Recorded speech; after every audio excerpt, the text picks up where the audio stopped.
All right, so today we're here working with Dusty and we're working on claiming the door exercise. In this, we are establishing again an invisible boundary, and today that boundary is going to be where the carpet meets the tile in the foyer area.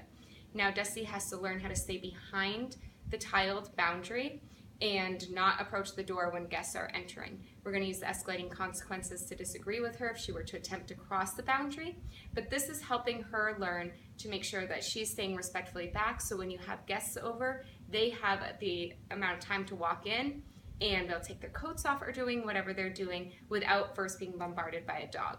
The other bonus is that you're taking the leadership position and you're telling her, don't worry, you don't have to be anxious about the door. We've got it. We are allowing this person into the home, so we're in control and we've okayed this person already.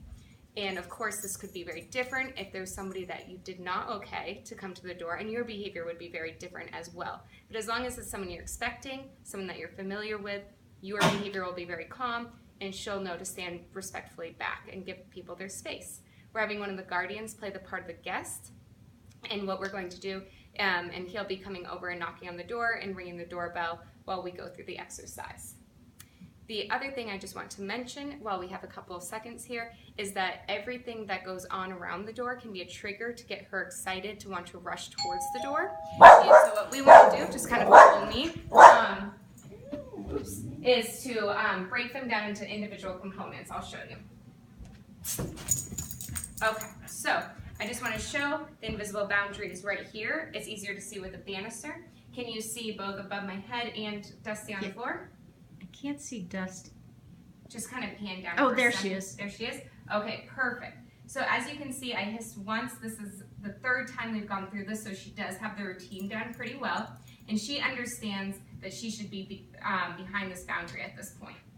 And although she's being quite good, I'm going to still break this down, move the door handle, make sure that I'm not doing anything to trigger her to come rushing forward. Another major bonus for this, just to make sure that I'm letting you know, is this is great door etiquette, and it will help her not be a door dasher. Door dasher means just running through the door and then possibly getting loose and putting herself in harm's way. So this is a great way to not only be respectful of guests, but to keep her nice and safe. All right, so she's staying very far behind the boundary. She's actually in the living room completely, and I'm going to go ahead and let our guests in. Now, Dusty should be staying behind the boundary while the guests enter the house and shouldn't try to approach any of the guests until they come across the boundary themselves. As you can see in the video possibly, she's laying right here. Oop, can you keep it sideways? Perfect. And there we go. Can you see her right now? Yes. Okay, perfect. And come on forward.